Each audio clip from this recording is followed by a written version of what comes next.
Welcome to Securing America with me, Frank Gaffney, the program that's a kind of owner's manual for protecting the country we love against all enemies, foreign and domestic, to God's glory and that of his kingdom. A man who has devoted his considerable and distinguished professional life to protecting the country we love is, I'm very pleased to say, both the chairman of the Center for Security Policy's Advisory Board and our first guest.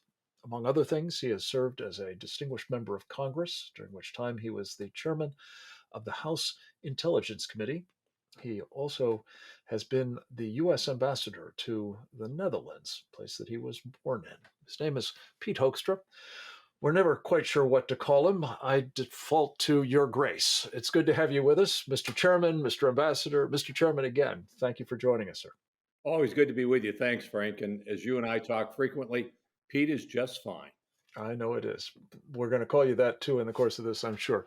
Let's talk about an issue that our Committee on the Present Danger China, of which you are a new member, I'm very pleased to say, has taken on. And we talked a bit about it yesterday, but I'm going to be talking about it as long as it takes to fix a really serious threat, it seems to me.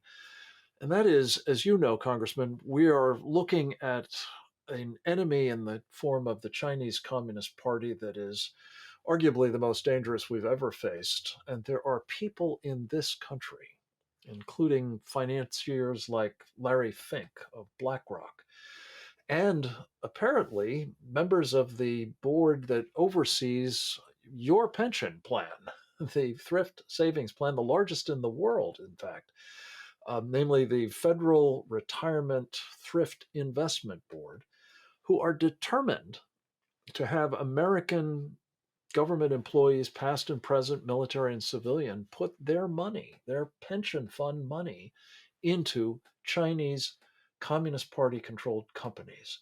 I'd like to get your thoughts on this. How on earth could this possibly be? Well, I'm sure that the people at the Thrift Savings Board, they're looking at it and they're saying, hey, we want to give, the American federal government workers, we want to give them options, which is fine. But now they're looking at opening it up, I think, to something like 5,000 mutual funds.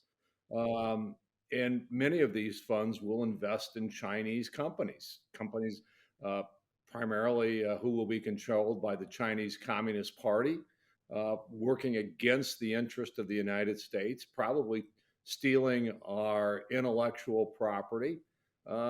And it's kind of like, yeah, go ahead, make it available to make the option available to federal government employees to invest in mutual funds, but only invest in those mutual funds that will certify that they are not going to invest any of those dollars into companies that are either controlled or affiliated with the Chinese Communist Party. Easy enough. Put in place the certification process and make sure that American taxpayer, well, that American government workers, their retirement savings are not invested in companies working against the best interest of the government and the country where they live. Yeah, I think actually 2 points. One is all Chinese companies are by definition under the control of the Chinese Communist Party. And I think there is actually some amount of taxpayer funding involved in these pension funds. So it does apply both to the investors themselves and the taxpayers. But Congressman, I guess I'm asking as well, how do we get to a point where people like Larry Fink, who manages, by some estimates, $10 trillion through BlackRock's various holdings, including the pension funds of an awful lot of states around this country, and manages the thrift savings plan, I believe, as well, at least substantially. Uh, People like him uh, believe that they can, in fact, put all of our money, those of us who are in the markets, into communist China with complete disregard for what you just said, the real danger that it poses to our country, that we're underwriting our enemy. Well, what it's become is number one, it's an influence operation by the Chinese Communist Party to capture the interest in the investments of these folks. And once they've done it, they've pretty much locked them in place. And you see it with corporate America all the time. American companies that have become so invested, their business models have become so invested in China that they are silent. The NBA is a phenomenal example of this, where they're telling and silencing their own players to make sure you don't stand up for the Uyghurs.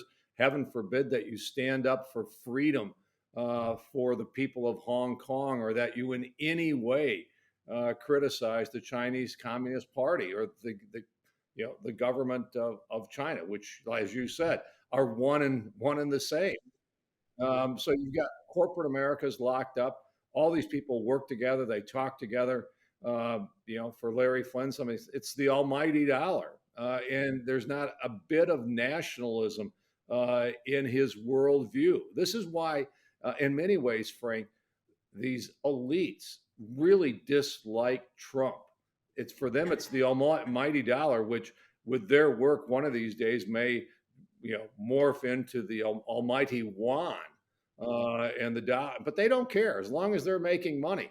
And Donald Trump challenged that model and said, I'm gonna put America first, which was frightening to some of these people because they don't understand it. For them, it's about making money, and China has convinced them that the place to invest is China. And once they get their hooks into you, they've got you. Right. Congressman, I just asked two questions based on your past experiences. One is the former chairman of the House Intelligence Committee. Of course, you oversaw, among other things, our counterintelligence capabilities. Are they up to the job of even monitoring properly, let alone holding accountable people who have, in fact, become, well, for want of a better term, agents of influence for communist Chinese government?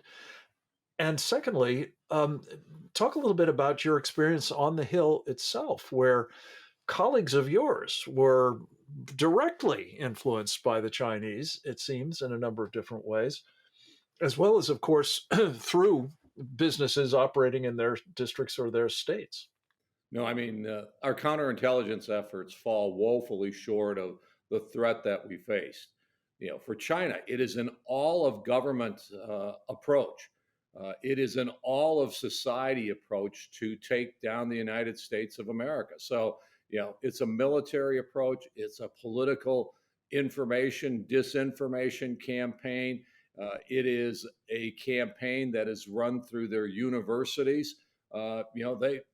We would hear stories where technologies and breakthroughs that were identified in our universities, they would be patented in China before we would ever have an opportunity to do it, because the intellectual property had made it over into, there was a direct feed into Chinese universities and Chinese businesses. And then you put that together with what happens from a technology standpoint, technology transfer from one business or an American business to a Chinese business. It happens here. We are targeted here. Our companies are targeted in China. Once they get there, it's kind of like, I've had multiple stories where they'll say, guy, we build our plant. And the next morning we wake up and we see that they're building a plant identical to the one that we are building, but it is a Chinese government, the Chinese Communist Party facility that's going to be making exactly the same things that we are in our plant. In some cases, they literally simply took the plans for everything from the product to the facility itself. I think there's even cases where they've taken the facilities lock, stock, and barrel from the United States and moved them to China. Congressman, we have to take a short break. When we come back, I do want to ask you about colleagues of yours, former colleagues, obviously now, and whether they too have been suborned by the Chinese Communist Party. That and more with Congressman Hoekstra right after this.